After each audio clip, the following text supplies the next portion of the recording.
जी शांतता रॅली या ठिकाणी आयोजित करतोय, या रॅलीचं नावच मुळात शांतता आहे।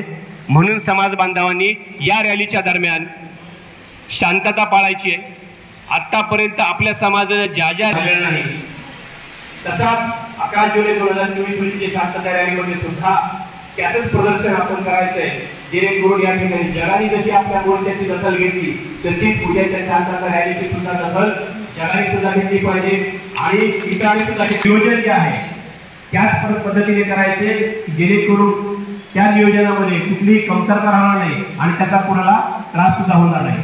तर या रॅलीचं नियोजन जे आहे त्या नियोजनासाठी तो जो मार्ग निवडला आहे तो आहे डॉक्टर बाबासाहेब आंबेडकर यांच्या पुतळ्यापासून सुभाषवाड मार्गे अण्णाभाऊ साठे चौक यांचा पुतळा ते छत्रपती शिवाजी महाराजांच्या पुतळ्यासमोर त्याची सांगता होईल। या रॅलीमध्ये स्वतः एका वाहनामध्ये मराठा योद्धा माननीय मनोज जरांगे पाटील हे त्या वाहनावर असतील आणि आपण तुम्ही आम्ही सर्व त्यांच्यासोबत डॉक्टर बाबासाहेब आंबेडकर यांच्या पुतळ्यापासून ते छत्रपती शिवाजी महाराज यांच्या पुतळ्यापर्यंत पायी त्यांच्यासोबत असणार आहोत।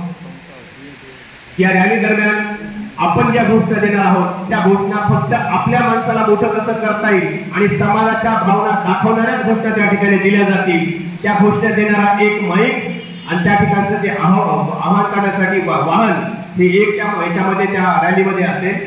रॅलीमध्ये ठिकठिकाणी ॲम्ब्युलन्सची व्यवस्था आपण त्या ठिकाणी प्लॅनिंग केलेली आहे, त्या ॲम्ब्युलन्स सुद्धा त्या ठिकाणी असतील आणि रॅलीच्या दरम्यान दोन्ही बाजूने ज्या ठिकाणी लोकांना आणि वाहतुकीला अडथळा होणार नाही अशा प्रकारचे बॅनर लावले जातील, झेंडे लावले जातील, कमानी लावली जातील।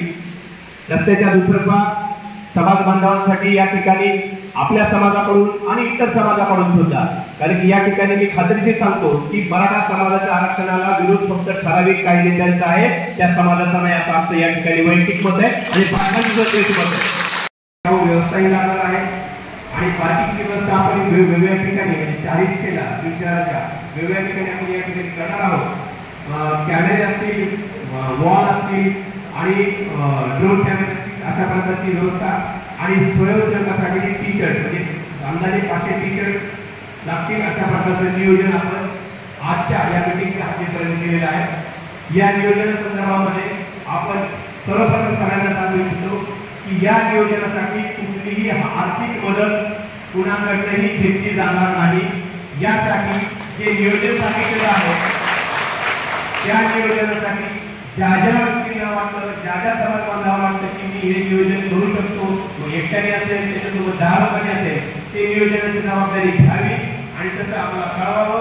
या ठिकाणी तुमच्या नावाची, तुमच्या मोबाईल क्रमांकाची आणि तुम्ही उचललेल्या नियोजनाची आणि योगदानाची नोंद घेतली जाईल। त्याप्रमाणे आपण ते योगदान उचलायचं आहे। मग आपल्याला जे सुयोग्य वाटत असेल ते योगदान आता जे सांगितलं त्या यादीप्रमाणे आपण या ठिकाणी निवडावं। उदाहरणार्थ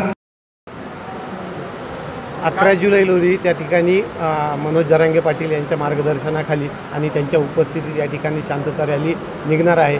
महाराष्ट्रामध्ये आणि बीड जिल्ह्यामध्ये जे अशांततेचं वातावरण झालेलं आहे त्यामुळं ही शांतता रॅलीचं आयोजन केलं आहे। त्याचबरोबर या ठिकाणी सरकारने जी वेळ मागून घेतली होती आत्ता उपोषणानंतर 1 महिन्याची, ती 13 तारखेला संपत असताना या रॅलीच्या माध्यमातून परत एकदा आम्ही शासनाकडे अशी विनंती करणार आहोत की जरांगे पाटलांची जी मागणी आहे, सर्व मराठा समाजाची जी मागणी आहे की ओबीसीमधनं त्या ठिकाणी मराठा समाजाला आरक्षण देण्यात यावं, सगळे सोयरे जी नोटिफिकेशन काढलेलं आहे त्याची परत अंमलबजावणी व्हावी, अशा प्रकारच्या मागण्या घेऊन या ठिकाणी शांतता रॅली बीड जिल्ह्यातून निघणार आहे।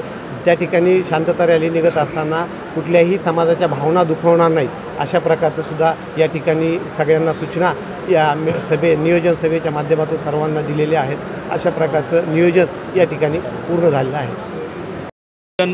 पूर्ण जिल्ह्यातनं होणार आहे, गावागावातनं आणि घराघरातनं मराठा समाजातला प्रत्येक बांधव आपला सहकुटुंब या रॅलीत सहभागी होणार आहे।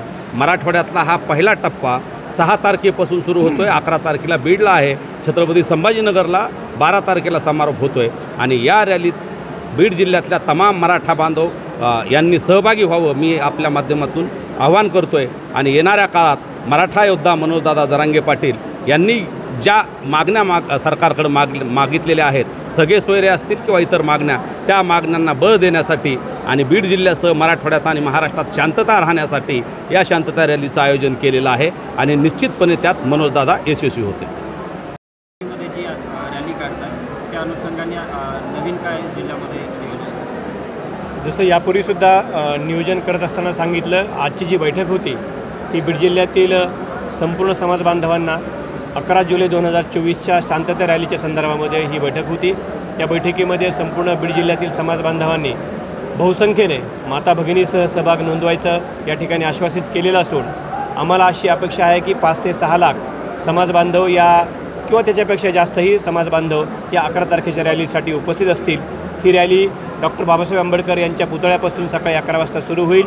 ती सुभाष रोड मार्गे अण्णाभाऊ साठे यांच्या पुतळ्यापासून पुढे छत्रपती शिवाजी महाराजांच्या पुतळ्यासमोर या रॅलीचा समारोप होईल आणि समारोपानंतर छत्रपती संभाजी महाराज क्रीडांगण बीड या ठिकाणी मराठा योद्धा माननीय मनोज जरांगे पाटील यांच्या भाषणानं या सभेचा समारोप होईल.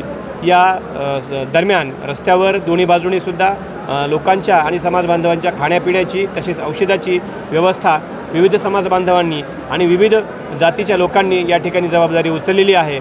हा जो शांतता रॅली जी आहे या शांतता रॅलीसाठी संपूर्ण मराठा समाज तसेच इतर समाजसुद्धा या रॅलीमध्ये सहभागी होऊन मराठा समाजाच्या तसेच मराठा योद्धा मनोज जरांगे पाटील यांनी सुरू केलेल्या मागणीचा पाठिंबा देण्यासाठी आणि ती मागणी मंजूर होण्यासाठी हे सुद्धा समाज या ठिकाणी सहभागी होतील. आणि ही रॅली जी आहे ही शांततेच्या मार्गाने कुणाचाही भावना दुखावणार नाहीत तसेच सार्वजनिक मालमत्तेचं नुकसान होणार नाहीत या कडक नियमावलीसह ही शांतता रॅली या ठिकाणी पूर्ण होईल अशी आम्हाला अपेक्षा आहे.